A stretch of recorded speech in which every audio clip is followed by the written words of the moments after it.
Hello, welcome student. Welcome to the next topic and the last topic, which is division of sectors as organized and unorganized. So basically here we will cover organized and unorganized sector. So you will make a question here, difference between what is the difference between organized and unorganized sector. So let's start. So before starting this topic, there are two examples of Kanta and Kamal.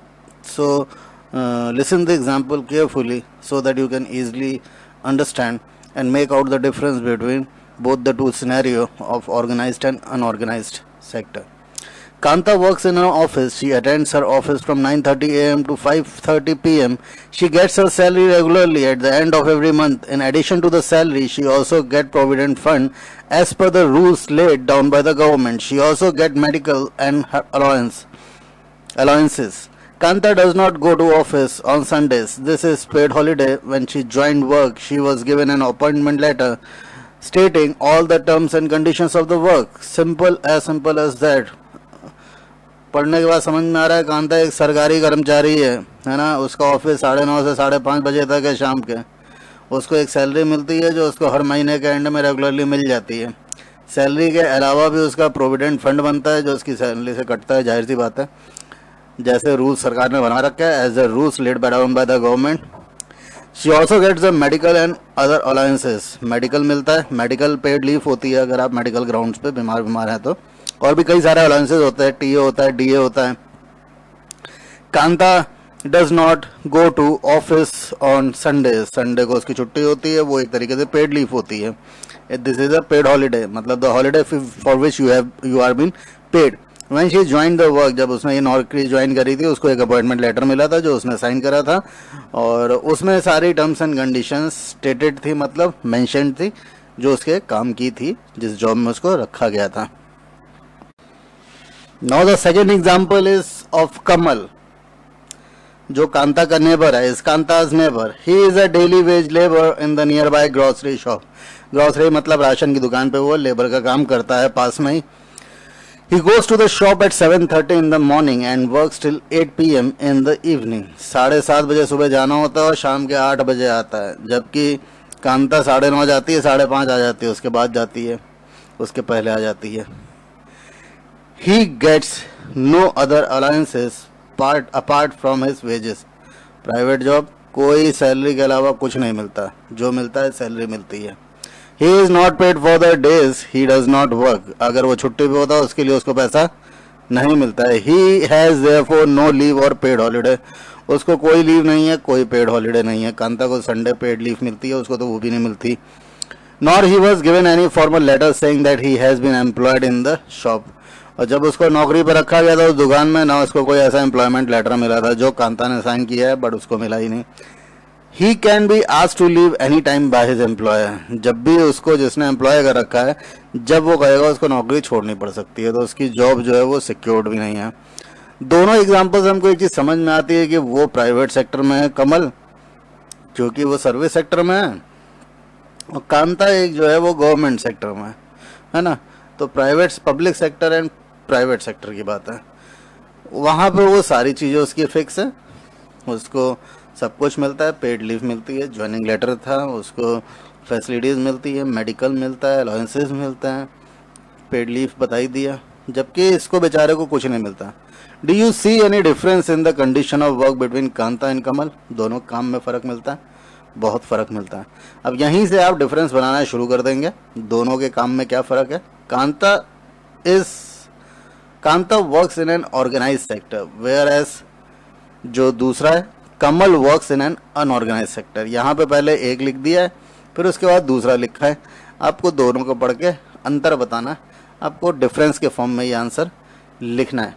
तो organise sector covers those enterprises और places of work where the terms of employment are regular and therefore people have assured work, है ना। तो organise sectors के अंदर पहली बात तो टर्म्स ऑफ एम्प्लॉयमेंट मतलब वो होता है, वो रेगुलर होता है, और इसीलिए लोगों को उनकी जॉब एश्योर्ड होती है, जो वर्क होता है वो एश्योर्ड होता है, कोई उनसे छीन नहीं सकता, है ना। तो they are registered by the government and leave to follow and have to follow its rules and regulation which are given in various laws such as Factories Act, Minimum Wages Act, Payment of Gratuity Act, Shops and Establishment Acts, etc. It is called organized because it has some formal processes and procedure. तो सीधी सी बात है, organised में certain rules होंगे, उसको organise तरीके से जो चीज़ work कर रही होगी ना, तो ऑर्गेनाइज तरीके से मतलब कि उसके कुछ फॉर्मल प्रोसीजर्स हैं, कुछ प्रोसेस हैं फॉर्मल, जिसकी वजह से वो ऑर्गेनाइज है। तो यहीं पे वो बता रहा है कि ऑर्गेनाइज के अंदर पहली बात तो गवर्नमेंट ने, they are registered by the government, सरकारी नियुक्ति होती है, and have to follow certain rules and regulation, कुछ रूल्स एंड रेगुलेशन उनको फॉलो करने होते हैं, जैसे अलग अलग विभाग के अलग अलग है। फैक्ट्रीज एक्ट बता दिया, मिनिमम वेजेस एक्ट है ना, पेमेंट ऑफ ग्रेजुटी एक्ट है, ग्रेजुटी बनती है, शॉप्स एंड एस्टेब्लिशमेंट एक्ट है, अगर आपका कुछ सेलिंग का काम है। It is called organise because it has some formal procedures and processes. Some of these people may not be employed by anyone but may work on their own, but they too have to register themselves with the government and follow rules and regulation। तो कोई ज़रूरी नहीं कि सरकारी नौकरी वाला ही organised होता है, जो शॉप्स हैं, जो मॉल्स हैं, या ऐसे कई सारे काम हैं जो करते तो प्राइवेट ओनर हैं, बट उनको सरकार में रजिस्ट्रेशन कराना होता है और फिर सरकारी नियमों के हिसाब से चलना होता है ना। जैसे मान लीजिए पेट्रोल पंप ही है, तो पेट्रोल पंप एक प्राइवेट वर्क है, बट उसको गवर्नमेंट से लाइसेंस चाहिए। लाइसेंस के बाद जो गवर्नमेंट ने रूल्स एंड रेगुलेशन लिखे हुए हैं, वो रूल्स एंड रेगुलेशन उसको अपने पेट्रोल पंप पे फॉलो करने होंगे। आपका मान लीजिए सिनेमा हॉल है, आपका मॉल है, आपकी शॉप है, आपको गवर्नमेंट से रजिस्ट्रेशन कराना होगा और फिर ऑर्गेनाइज तरीके से वर्क करना होगा। समझ में आया? तो ऑर्गेनाइज सेक्टर्स में यही आता है, जहाँ पे certain rules and regulations, processes, formal processes, rules regulations, ये सब होता है। Workers in an organise sectors enjoy security of employment. ये एक और पॉइंट आ गया, देखिए ऊपर जितने भी ये सारे पॉइंट हैं ऑर्गेनाइज के, यहाँ पे क्या होता है, सिक्योरिटी ऑफ एम्प्लॉयमेंट होता है। ऑर्गेनाइज सेक्टर्स के अंदर जो लोग होते हैं, काम करने वाले लोग होते हैं, उनका वर्क सिक्योर्ड होता है ना, कोई भी उनका वर्क उनसे छीन नहीं सकता, जबकि और अनऑर्गेनाइज में सिक्योरिटी नहीं है। They are expected to work only a fix number of hours, उनके वर्किंग आवर्स फिक्स्ड होते हैं। Clear? Job security, working hour fix. If they work more they have to be paid overtime by the employer. ये भी अच्छी बात है, अगर आप ओवर टाइम करते हैं तो आपको ओवर टाइम का पैसा भी मिलता है ना, जितने घंटे काम लिखा हुआ उतने के अलावा अगर आप करते हैं तो उसके अलावा भी आपको पैसा मिलता है। They also get several other benefits from the employers. Employers मतलब जिन्होंने उनको एम्प्लॉय करा है, और भी कई सारे बेनिफिट मिलते हैं उनको। जैसे व्हाट आर दिस बेनिफिट? तो अगर हम उन बेनिफिट की बात करेंगे तो हो गया पेड लीव, आपने कांता के एग्जाम्पल में देखा, payment during holiday, provident fund, PF मिलता है, ग्रेजुटी मिलता है। ये सारे क्या है, ये एक्स्ट्रा बेनिफिट ही तो हैं ऑर्गेनाइज सेक्टर्स के। They are suppose to get medical benefits and under the laws the factory managers has to ensure facilities like drinking water, safe working environment. When these retire these workers get pension as well. Pension तो फिलहाल चलिए government sector में खत्म हो गया है 2004-2002 के बाद, बट हाँ तब भी अगर आप देखेंगे, अगर आप फैक्ट्री में काम करते हैं तो अगर वो रजिस्टर्ड है तो उसको एक हेल्दी वर्किंग एनवायरनमेंट देना पड़ेगा, सेफ वर्किंग एनवायरनमेंट, साथ ही साथ ड्रिंकिंग वाटर, है ना। ऊपर के कई सारे बेनिफिट्स हमने पढ़ लिए। मेडिकल बेनिफिट्स देने पड़ते हैं। मेडिकल बेनिफिट्स मतलब अगर आप बीमार पड़ते हैं तो फिर ओनर आपका खर्चा उठाएगा, जैसे सरकारी विभागों में होता ही है, आपको मेडिकल मिलता है, मेडिकल लीव मिलती है और आपका इलाज भी वो उठाता है, एम्प्लॉयर उठाता है। तो ये तो हो गया आपका ऑर्गेनाइज सेक्टर। इसमें जितने पॉइंट्स बन रहे हैं उतने पॉइंट्स बना लेंगे, आप मुझसे पूछेंगे नहीं क्या पॉइंट्स हैं। आप रेफरेंस बुक, क्वेश्चन आंसर कहीं से भी रेफर करिए। ऑर्गेनाइज्ड अनऑर्गेनाइज्ड के बीच में डिफरेंसेस बहुत क्लियरली मेंशन कर दीजिए कि ऑर्गेनाइज सेक्टर में क्या फ़ायदा है और अनऑर्गेनाइज सेक्टर में क्या दिक्कतें हैं। In contrast Kamal works in an unorganise sector. Kamal का आपने हाल देखा है, बेचारा दुकान पे काम करता हो, कोई नियम कानून नहीं है, जितने दिन काम करेगा उतने दिन बीमार पड़ जाएगा, कोई पैसा नहीं। तो वर्किंग कंडीशन भी उसकी बुरी और वर्किंग टाइम तो सुबह 7:30 से रात के 8 बजे तक। ठीक। The unorganise sectors is characterised by the small and scattered units which are largely outside the control of the government. ये स्कैटर्ड बटी हुई हैं और बहुत बड़ी संख्या में लोग इसमें वर्क करते हैं जो कि गवर्नमेंट के कंट्रोल के बाहर है। इतनी बड़ी संख्या में गवर्नमेंट कंट्रोल नहीं कर सकते ना। There are rules and regulation but these are not followed.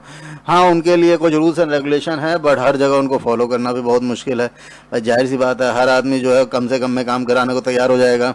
है ना, तो दे आर लो पेड, सीधी सी बात है, एंड ऑफन नॉट रेगुलर। यहाँ पे क्या है कि आदमी कम से कम में काम करने को तैयार है, क्यों, नौकरी नहीं है। तो अनऑर्गेनाइज सेक्टर में अगर मान लीजिए उसकी दुकान पे वो काम कर रहा था, वो उसको 5,000 दे रहा था, अगर वो कहेगा कि 5 का 6 कर दो, तो उसको 5,000 में दूसरा मिल जाएगा, तो वो 6 क्यों करेगा। तो सीधी सी बात है, वो ज़िंदगी भर कम से कम में ही काम करता रहेगा।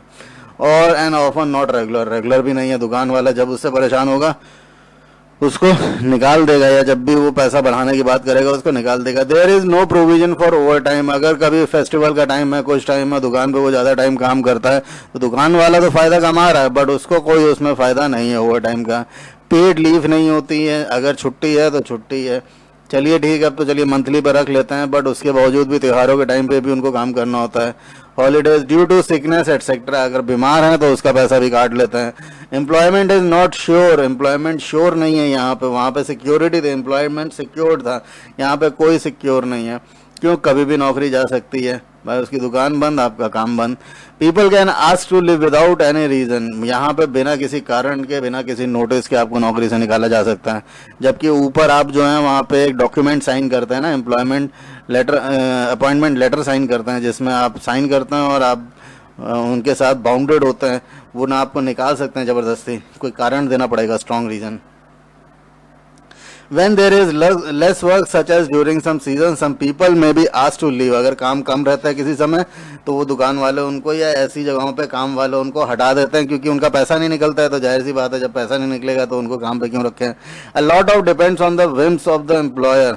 ज़्यादातर इसमें जो है रहम, एम्प्लॉयर के रहम पे ही डिपेंड करता है। एम्प्लॉयर मतलब जिसने काम पे रखा है, अगर उसके रहम आ गया या उसका कुछ आ गया है, तो वो उसको ज़्यादा पैसा भी दे सकता है। सीधी सी बात है, इसमें मतलब कोई